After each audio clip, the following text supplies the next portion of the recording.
Association and MBA MW, and I'm very excited to have two extremely talented professionals, Chris Cusack and Chris Laughlin, participating today. Very fortunate to have these two individuals. Before we get started, I'd like to tell you that this session is being recorded, so keep that in mind.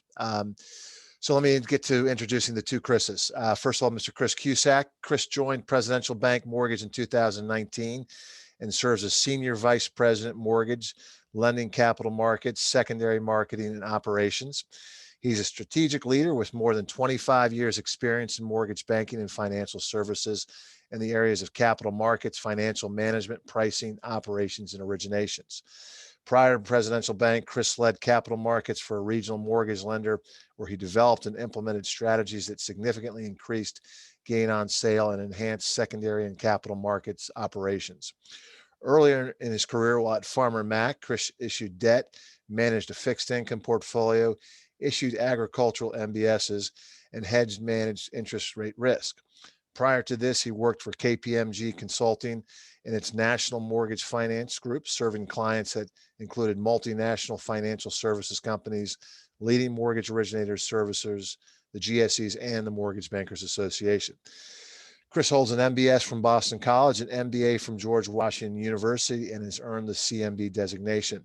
He lives in Maryland with his wife and three daughters.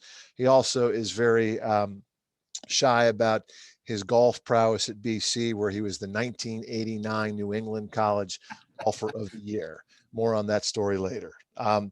Thank you, Chris Cusack, for participating. Chris Laughlin is a capital markets and banking executive with experience in securitization, structured finance, and relationship management with financial institutions in the U.S. Chris has extensive experience with credit and interest rate risk management and fixed income securities. Chris directs capital market activities for Apex Home Loans, including pipeline, warehouse, hedging, loan sales, GSE, and investor relations, product development, and pricing since 2013.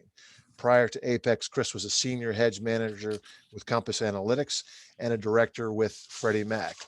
He is a proud graduate of Connecticut College, which is one of the best college sports nicknames in the country, the Camels, and lives in Arlington, Virginia. So on behalf of both organizations, once again, thank you in advance for the two of your participation. And, this is going to be a very interesting and informative session, along with some Q&A opportunities. So we're in great hands with the two Chris's, and take it away, guys.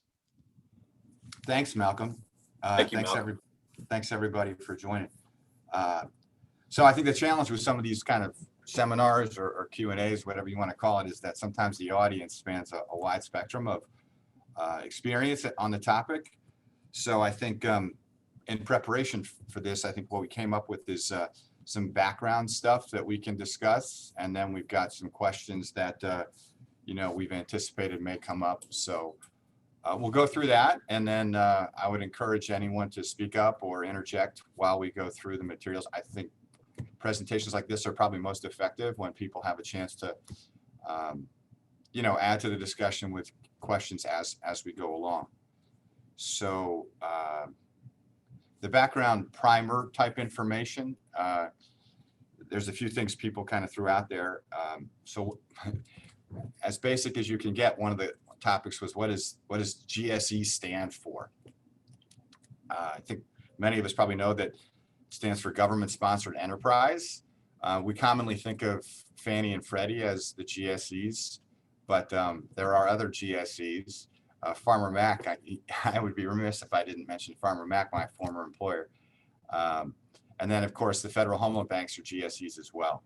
So the GSEs provide liquidity and the availability of credit by acting as an intermediary between lenders and the capital markets. Without the GSEs, frankly, if you think about the percentage of loans done annually that are sold to the GSEs, either through aggregators, then to the GSEs, or directly to the GSEs, without the GSEs, the housing finance system that we enjoy today would be massively different. So Chris, you want to take the next one? Yeah, sure. The next background question was, who is the FHFA and who do they control, or what do they control? The FHFA is currently directed by Mark Calabria. It is the regulator for Fannie and Freddie and the 11 federal home loan banks, as well as Farmer Mac. They, came about, honestly, when I was at Freddie Mac, it became a much bigger role when, Freddie and Fannie were put into conservatorship. And now, as they transformed into more of a active regulator, things that have come up recently from the FHFA have been, the adverse market fee that's been rolled out, and now currently some basically caps on investment properties and other second homes. So, they have a strong influence in terms of what Freddie and Fannie's, next directives are. So I'll just sort of leave it at that if there are any other questions on them as a regulator. Chris, if you want to add anything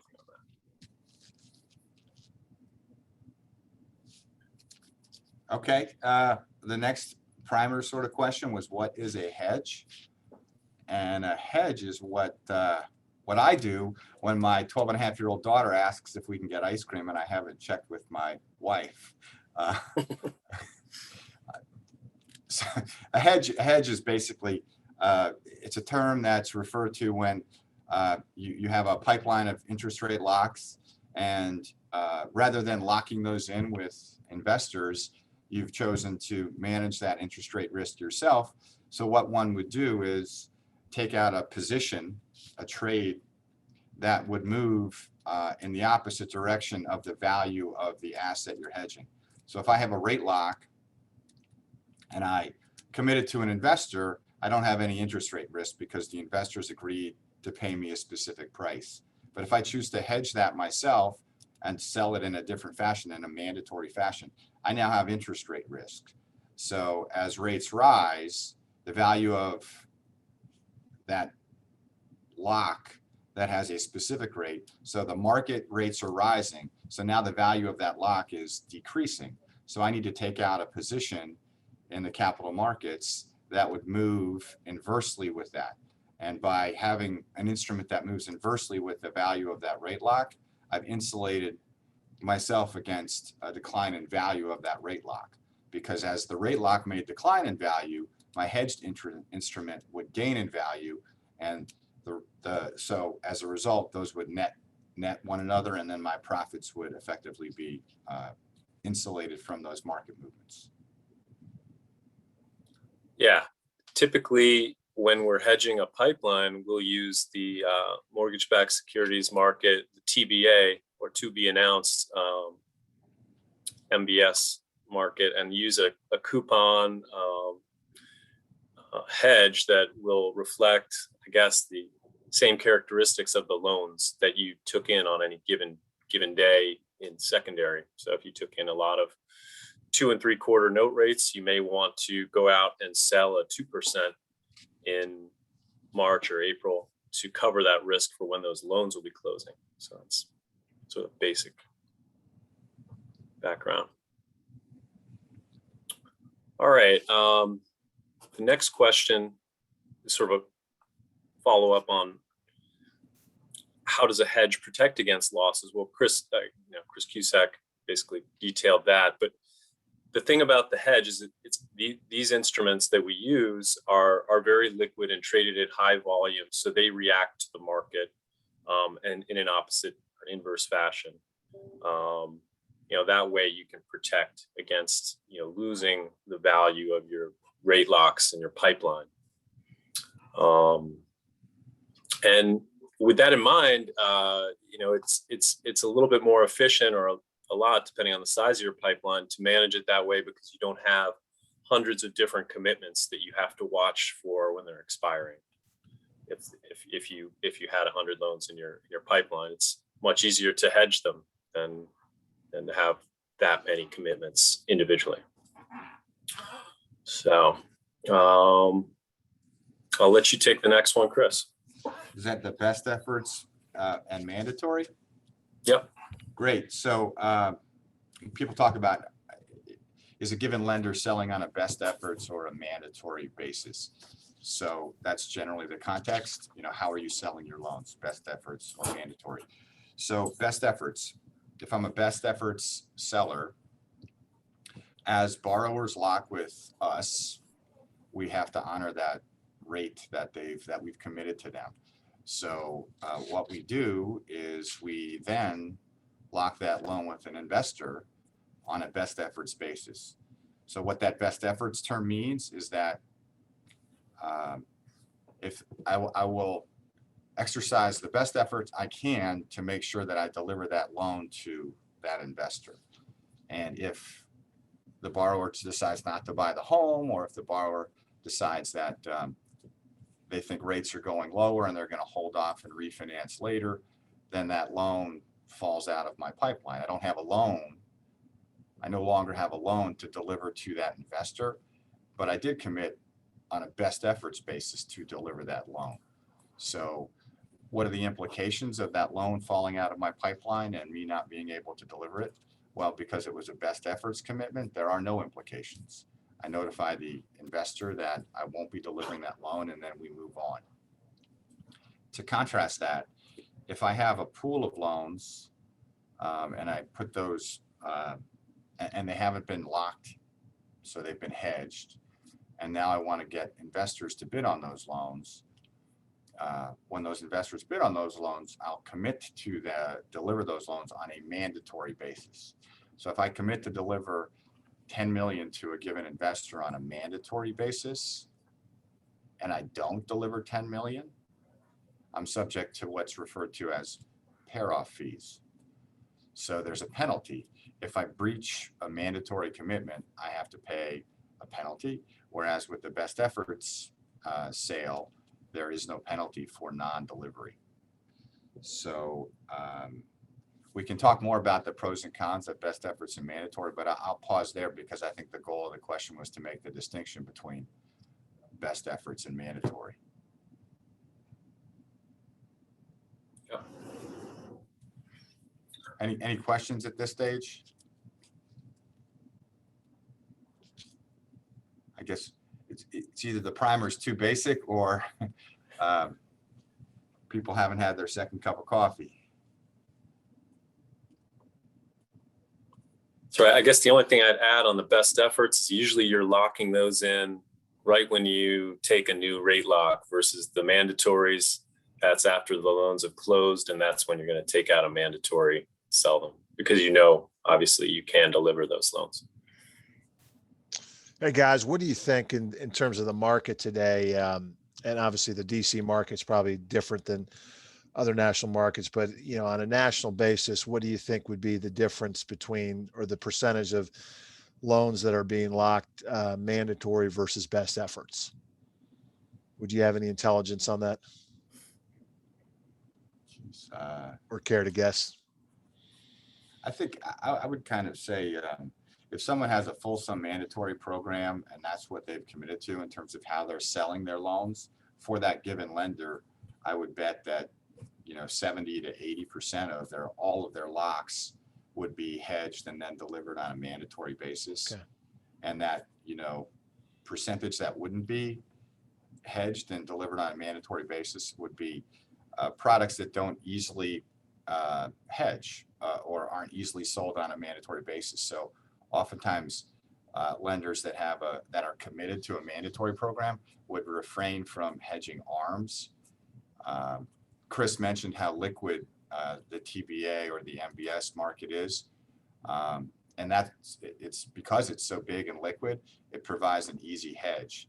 There's no ARM TBA market as there is a fixed rate TBA market. So oftentimes people would not deliver or wouldn't hedge ARMs. Also, some prime jumbo product, it doesn't always correlate to the agency MBS market. So you would have perhaps you would have your loans and your hedges not perform in a correlated way. So you might want to refrain from, hedging prime jumbo. And the same would apply to non-QM and other sort of less common and less liquid products. So I would say for a particular lender who's committed to a mandatory program, 75 to 80% would be hedged and delivered on a mandatory basis. And then I would say industry wide, I think if you look at, smaller originators who may not have the size to invest in a hedging program and a mandatory program, they would likely and very comfortably and successfully be best efforts 100% of the time. Right. In fact, at the Institution Presidential Bank, we're 100% best efforts at the moment, with goals to change that. Not obviously, but our goals are to change that. Right. So we're 100% best efforts. Chris, at Apex, I imagine that's not the same situation. No, we're exactly how you pegged it. We were about 80% mandatory. Everything agency eligible is going to go into the hedge and, when it's going to be a mandatory lock eventually. Once the loans are closed, we're going to sell them. We don't put arms into our hedge, and we in the past we haven't hedged VA IRRRLs or FHA streamlines, although we've started doing that now. And the only other products we don't hedge are the jumbos and the VA and FHA 15-year, since they seem to not come around very often, so they're kind of rare. So that's I've seen some lenders will hedge their agency arms, but they use 15-year mortgage-backed securities to do that, but that's not always a perfect hedge or match. So it's not the greatest idea. Okay. Great answers. Thank you, guys. But yeah, I guess to your question, in aggregate, what percentage of loans are delivered on a mandatory basis versus best efforts? I would guess maybe 60%. I mean, Absolutely. Okay. All right. Chris, you want to take the last primer question? Yeah, which What is an SRP? Oh, okay. Absolutely. An SRP stands for a service release premium, which is the component of the mortgage asset, I guess, that is derived from the servicing value. So typically, if you're looking at pricing or a rate sheet, an SRP can range from 80 basis points to 2 points or higher, and in price. And so that portion of the mortgage comes from the value of that end investor buying the loan and actually having a cash flow stream to service the loan over time.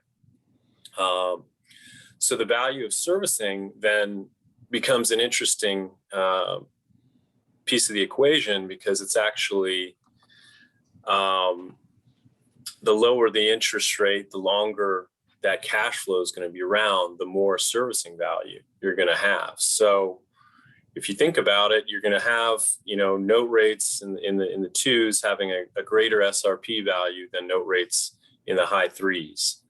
And the reason being is because obviously there's a refinance component that's always present in mortgages. So those 3 3/4 note rates are definitely more likely to refinance. And so the servicing value and the time value of that cash flow is less. So, I mean, that may, dovetail into one thing that we've often get thrown at us is, why can't I get all this extra above par pricing as I go up in note rate? Why does it cap out, at 101, and or why can't I get, any note rates above, 3.5 or something like that? It's because investors don't really want to load up on those higher note rates. In the reason being is that they don't believe that they're going to be able to service them for a very long time. So it's not the kind of I guess mortgage asset they want to have on their books or to be trading in the next month. So. So Chris L, on that point, when in March of 2020, when the government market kind of froze up, Yeah. and SRPs kind of went haywire. What exactly happened at that point in time? That was an interesting point of time because the aggregators, the big banks, they all pulled back on the value that they wanted to assign to servicing due to perceived COVID concerns. They anticipated a lot of defaults, and that was a big disconnect in terms of hedging as well, because you had for a while you had the market moving, not in opposite directions with your hedges and your loans. They actually both went down for a while, and then the Fed stepped in and actually did prop up the market, but maybe often too much. So then basically we had all these hedge costs because the MBS market was jumping up 3, 4, 5 points, but yet you still had investors really not there yet, not ready to put their best note rate prices out. So there was a bit of a disconnect in the market, and it took a little while for the pricing to really take off with the low rates environment that we saw. Okay, thank you.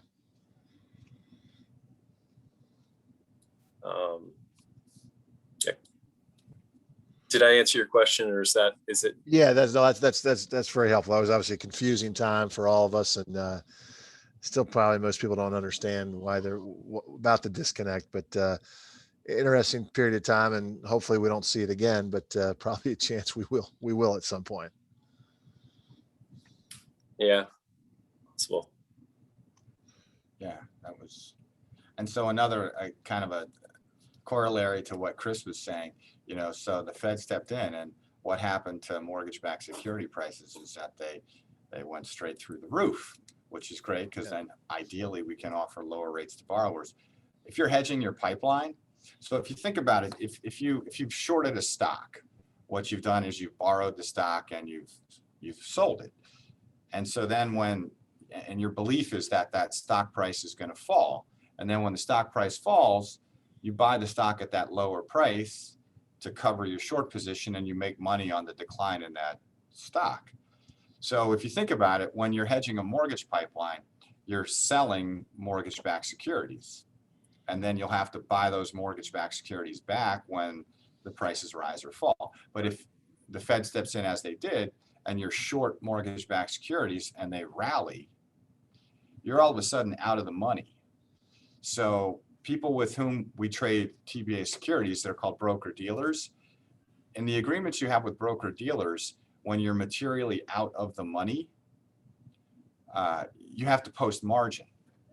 So a lot of non-depository institutions who were hedging their pipeline at that time were faced with margin calls from multiple broker dealers. So in addition to the chaos that was going on at that time with COVID and with aggregators questioning whether they should, price aggressively, you're dealing with those of us at that time who were hedging pipelines that had to deal with margin calls from broker dealers. Yeah. So, if you're a depository, then ostensibly you have deposits in cash, and making those margin calls will cause less heartache, and it'd be a timing difference. But if you're an independent mortgage bank, those margin calls, and there was a lot of advocacy that the Mortgage Bankers Association, the National Association, did to kind of intervene and soften the blow and maybe get some kind of temporary relief from the margin requirements. So that was a pretty big deal at that time. And I'm sure many of you on the call have folks in your organization that may have had to deal with it, or maybe you yourself had to.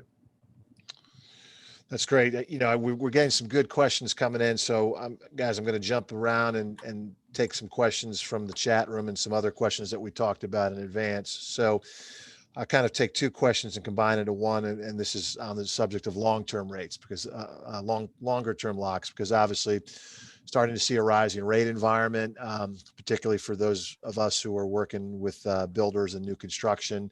where settlement dates are now 6, 9, 12 months out. Where rates are going to be in 6 months versus tomorrow is becoming obviously more of a topic of conversation with buyers and builders.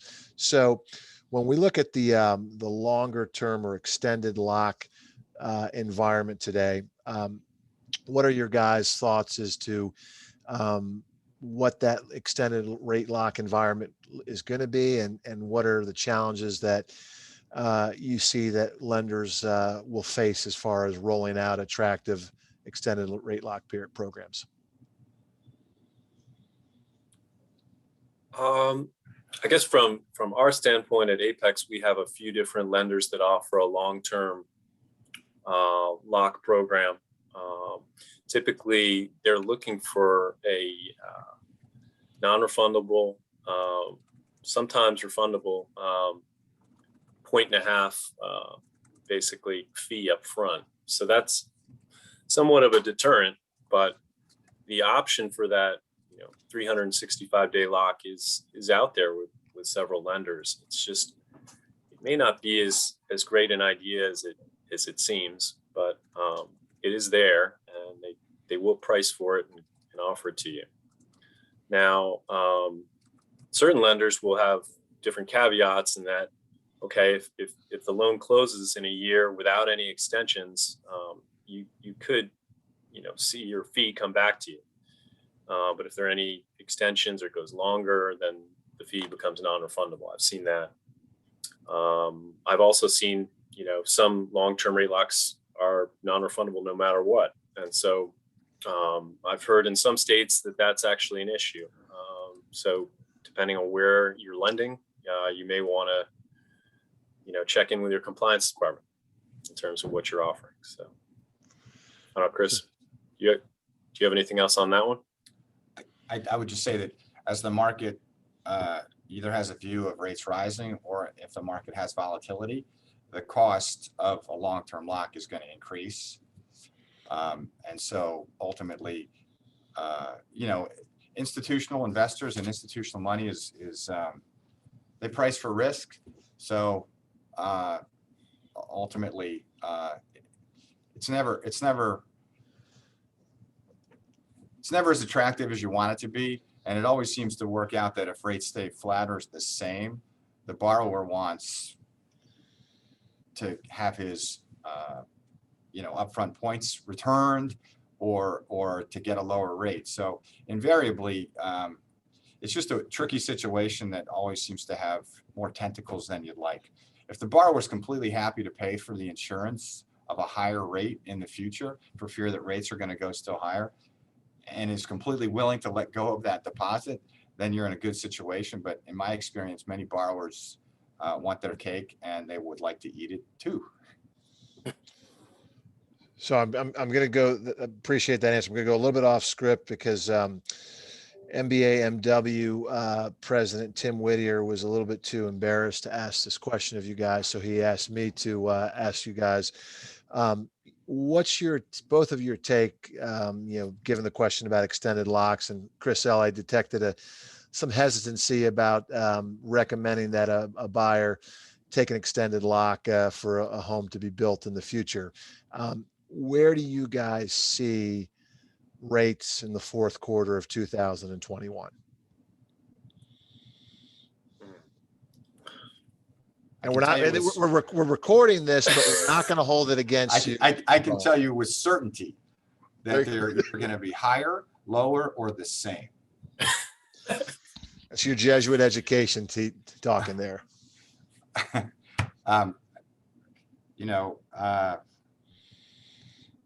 It's so hard to say because I think some policy decisions that the new administration may make might improve liquidity and push rates down.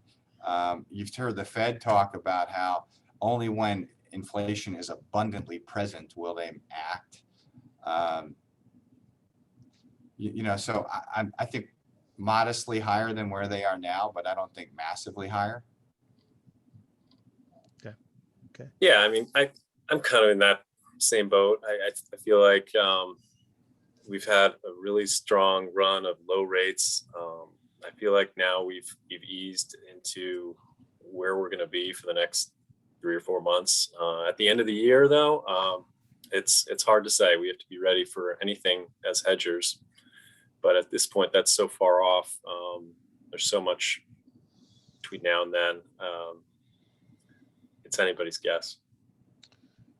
So on the topic of where rates are going to be, we've had some questions from the audience about, do you guys anticipate that the recent Treasury caps, will have an impact on rates? And, probably to talk a little bit about these Treasury caps, and then if you think that there is an impact on rates specifically for those certain programs that have been announced by the Fed already, and other programs that you think could be impacted, and the whole concept of the Treasury cap.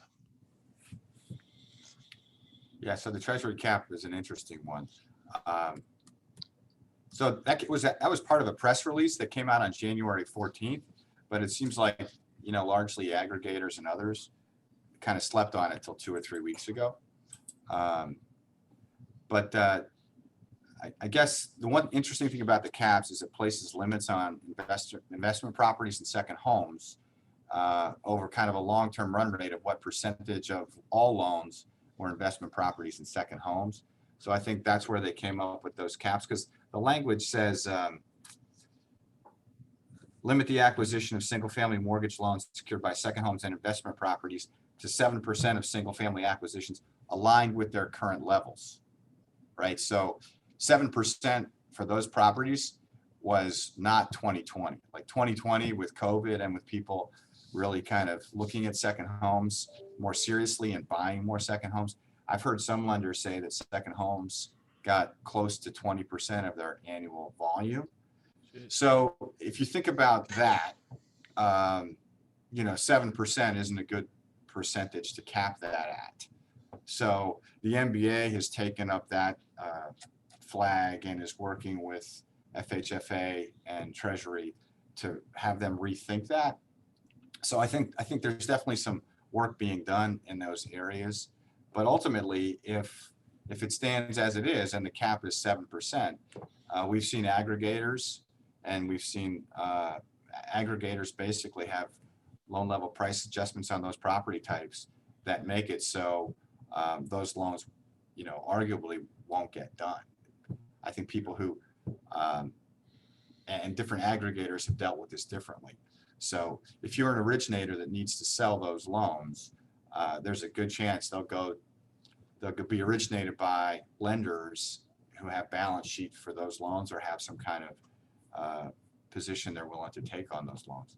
So the question was, do we see higher rates? I would say, yes, if you were going to buy a second home and I was going to give you that loan and I couldn't sell it to a GSE, I'm going to charge you a premium rate because it's going to sit on my balance sheet and I need to earn yield to reflect that. There's some other language. I don't know if you all have seen the announcement, but if you Google, the January 14th press release, there's a lot of details in it. One of the details that I found particularly interesting was that it said the GSEs will limit the acquisition of single-family mortgage loans with multiple higher risk characteristics at their current levels. It goes on to say a maximum of 6% of purchase money and 3% of refinances over the trailing 52-week period can have 2 or more higher risk characteristics. And they talk about CLTV greater than 90%, DTI greater than 45%, and FICO less than 680. So if they're going to put a cap at 6% of purchase acquisitions that have those risk characteristics, the point I've made is that it kind of flies in the face of the Home Ready and Home Possible programs, and it likely flies in the face of what the current administration may want to do with respect to affordable housing and promoting homeownership. So, and of course, this is Calabria and Mnuchin who've come out with this press release. So I think it'll be interesting to see whether this evolves, because I think some of the things in this press release from January 14th, are not good from a lending perspective. So Chris L, on that Yeah. same topic, as far as, Chris mentioned home ready, home possible. Do you see, further changes coming down the road for the affordable housing programs through the agencies? Yeah, I think it's definitely contrary to what those programs were set out to do, and I think it also kind of flies in the face of a lot of banks who are trying to achieve their CRA goals and lend in certain communities. So, I mean, they're just not going to be able to hit their lending goals if they're limited to a certain LTV threshold, a certain DTI on purchase transactions. So I know the NBA has been successful on other issues. This one seems like a tall order, though. I think if this is the way we're moving towards, yeah, I think it'll definitely affect some of the home ownership and some of the volume coming down the pipe.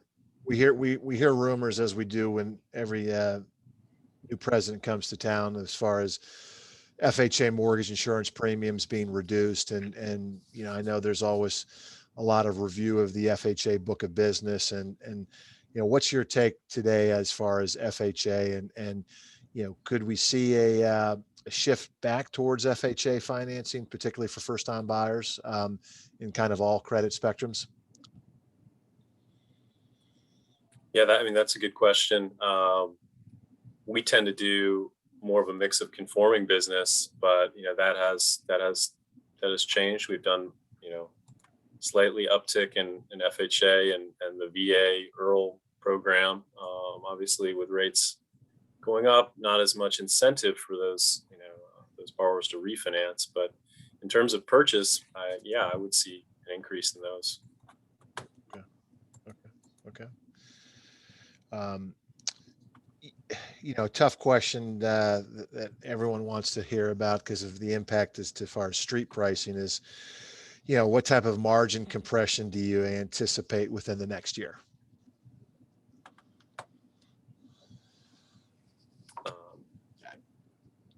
Chris and I were talking about this, and I think it's natural to see margin compression as volume drops off. So I think if you see, less and less volume week over week, I think that will tend to, lead into lower margins as banks and mortgage companies compete for what business is out there.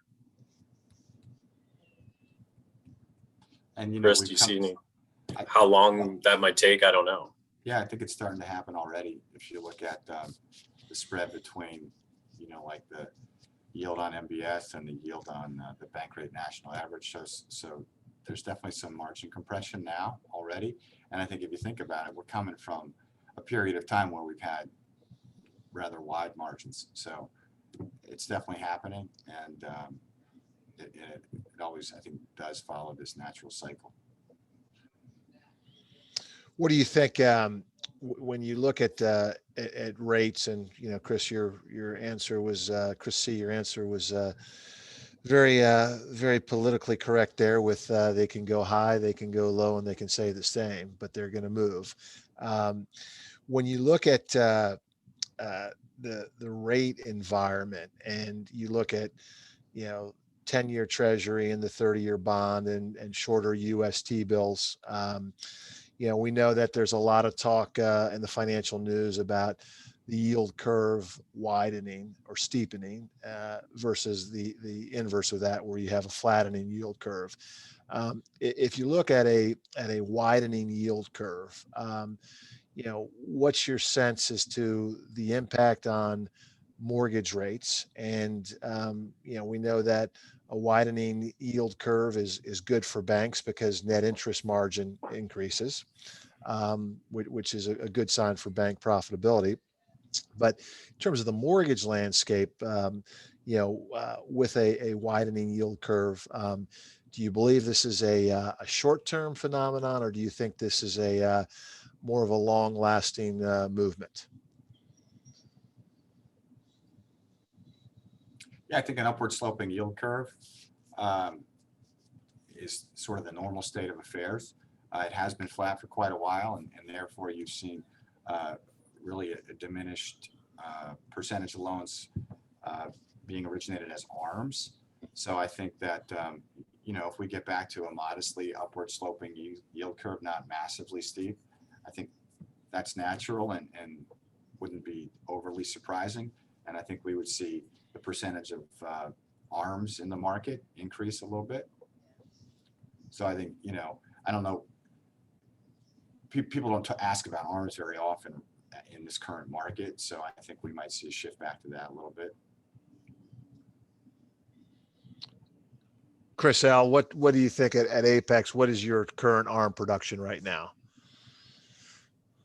Current ARM production is very limited to certain jumbo products. Really, zero agency ARMs are getting originated. So you might just see about, I guess, if our production is 20% jumbo, maybe half of that could be an ARM product. So still not as much as we have, and times when rates are higher. Say if rates were nearing the fours or 4.5, then you'd start to see more inquiries on ARMs. See what could I get in a 7/1 ARM or something like. Could I get a 3%? Well, now you can still get fixed rates pretty low, so it hasn't really picked up in terms of ARM volume yet. So you guys are about 10% then. It sounds about 10% of your production is ARM, or maybe even less than 10%. Yeah, maybe even less than that. Okay. Yeah. Chris C., do you see similar things with presidential? Yeah, it's low single digits. I was trying to pull up the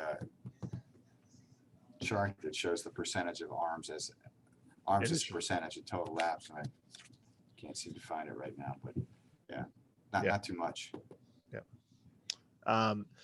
One of the biggest topics of the year, particularly since it went into effect in December, is the adverse market fee that Fannie and Freddie are charging on refinances. And obviously, that 50 basis point price hit and what that's done to the refi market already in a few months, and the impact of that moving forward. So tell me your guys' view as to that adverse market fee, and do you think there's a period of time where it will be repealed, or do you think it's here to stay with the agencies?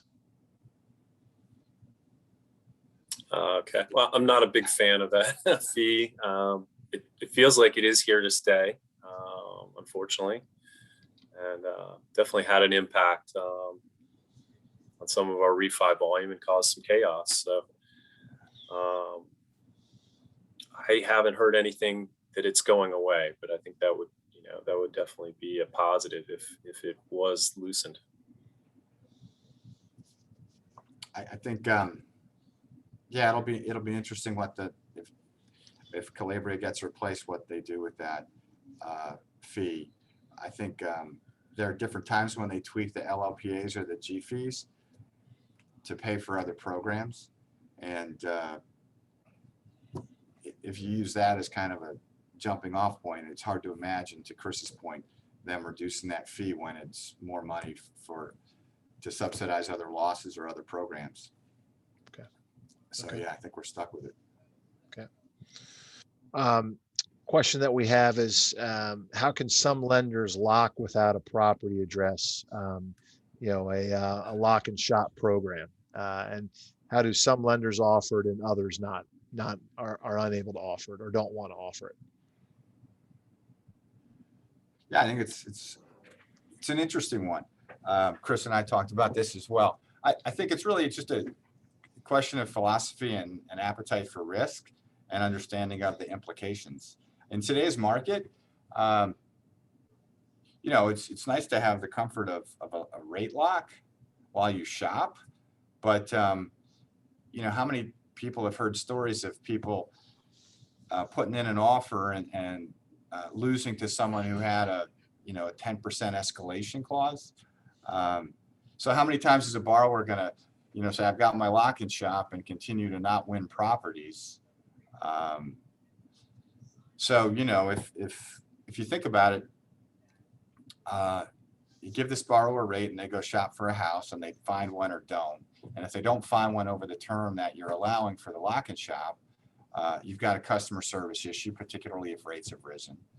And, you know, from a hedging point of view, you don't know, there's a lot more uncertainty. So I think basically there are issues with a lock and shop. And if a given lender is willing to accept those, then that's their choice and that's their, you know, prerogative. But to say that there's no risk or the risks are the same as with a lock with a property address, it would be hard to convince me of that. And I can fully appreciate how different lenders would choose a different path. Yeah, that would definitely fall into the products that I wouldn't want to put in the hedged mandatory pipeline, and instead offload that risk as a best efforts lock if we had them. There are some lenders that offer the TBD property address, but most of them charge an additional fee even on top of the long-term lock. So yeah, as we kind of get close to the end of the hour session, and then hopefully we get some more questions from the audience. So please use that chat feature to send your questions in. But you know, here's a softball question for you guys. You know, how can pricing be so different company to company if they are both selling directly to the agencies? So that's a nice, easy one for both you guys to tackle. Chris, do you want to go? Okay. I think when you're looking at different pricing coming out of the pricing engine for different lenders, I think one thing you need to keep in mind is, you know, certain lenders have different costs to originate a loan that might, you know, the typical variance you might see could be, you know, 25 basis points or 50 basis points in price. And that could be a natural, you know, difference across, you know, a spectrum of lenders, how they originate loans. I think if you see anything dramatically different than that, then there may be other things that you may want to consider in terms of that particular rate quote and who's giving it to you, because it could be it's a stale rate quote.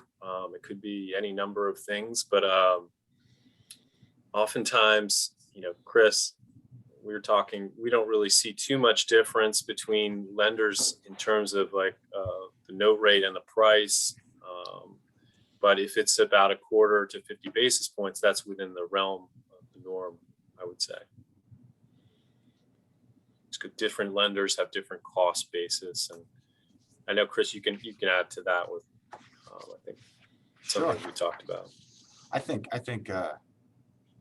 there's two sides to that question. One is, do lenders get massively different prices when selling the same loan to the same place? And the answer would be, I would have a hard time believing that.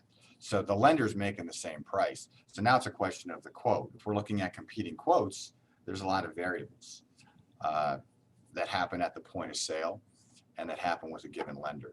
So Chris touched on many of them, but yeah, I think time of day, staleness of quote, as Chris mentioned, discretion, you know, is there a reason perhaps that someone's cutting on a particular deal? So I think, you know, we always get, you know, loan estimates or some kind of quote sheets, but, you know, oftentimes it's a lender, maybe that's a direct to consumer lender that can't get the deal to closing and they're cutting or they quoted something that's not accurate.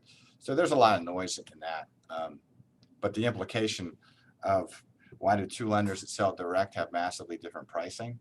Well, I would say it's more a factor of quotes than it is of the execution that they garner when they sell it directly to the GSEs. One of the questions that just came in was about seeing the differences with pricing that internet lenders offer, particularly 15-year fixed rate loans. And so, I know you run across, the internet lenders where the rates just seem to be in a different universe than what traditional lenders are quoting. What's your guys' take on that type of pricing and marketing strategy? I think oftentimes the internet lenders are not, the quote that they initially give you and the quote that you close with may not be the same. That's, I think, a pretty common phenomenon. Oftentimes they're giving you quotes because they want to lock you in or hook you, get you hooked, so to speak. Yep. And then often I think it is fair to mention that a lot of those direct-to-consumer shops, they pay the guys a base salary that's rather low, and then they maybe pay them 25 basis points. And I think in a traditional retail model, you won't have loan officers if you pay them a low base and 25 basis points. So they do, like Chris mentioned earlier, different cost structures. And some of those internet lenders definitely have different cost structures. But also, I think sometimes they're not reliable in terms of getting you to the closing table. Great.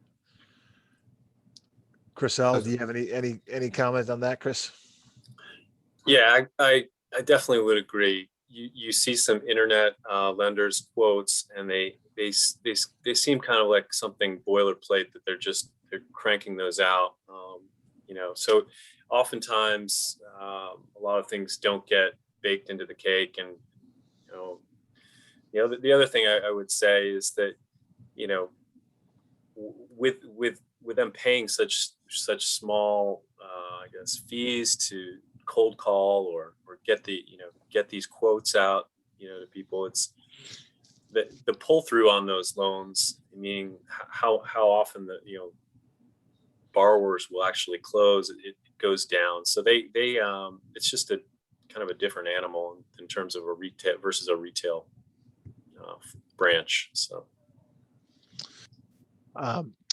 as we wrap up here, and first of all, I wanted to say, guys, this has been a really, really great session, and the feedback we're getting is extremely positive already. So both of you have made a really positive impression, and we're incredibly appreciative that you took time out of both your busy schedules to participate. So as we wrap up here, I'd like to ask both of you kind of, one thing that you're interested to see or that you're tracking as far as an impact to our business in 2021.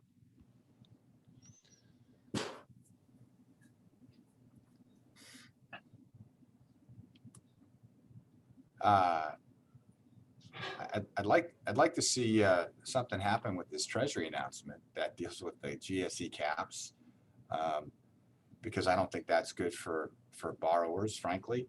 And then the other thing that's rather interesting is that there's been some discussion around the GSEs limiting the amount that you can deliver to the GSEs in exchange for cash, which it'll be interesting from a macro perspective to see how that shakes out. What they're proposing is that a seller can only sell a certain amount of 1.5 billion for cash, and the rest has to go through MBS. And so we rely a lot on the liquidity provided to us by large aggregators, and those large aggregators will likely be impacted by that. So it'll be interesting to see how those macro changes kind of morph or get changed, and how that impacts liquidity, as an originator that relies on liquidity, not only from the GSEs, but also from aggregators. Because without that liquidity, frankly, it puts us all as lenders in a challenging place to provide the best rates and products to borrowers. Okay. Yeah, I would agree with both of those. I think the adverse market and the caps, if those were loosened, that would have a great effect. And with I was discussing with Fannie Mae about the cash window and having a limit, and I think that would definitely be something that would have an impact down the food chain from larger lenders to the smaller ones. So I you know, I hope that doesn't happen, but it could definitely have an impact. Well, thank you, Chris and Chris, on behalf of both MBA, MW, and MMBBBA. Appreciate you guys taking your time and great presentation, and hope to get you back again soon. This was very informative, and appreciate the time, and hope everyone has a great rest of the day and week. And thanks for participating. And we'll hopefully have some other great webinars with outstanding professionals like these two gentlemen moving forward. So thanks everyone, and have a great day. Thanks everybody. Thank you. Thank you. Thanks.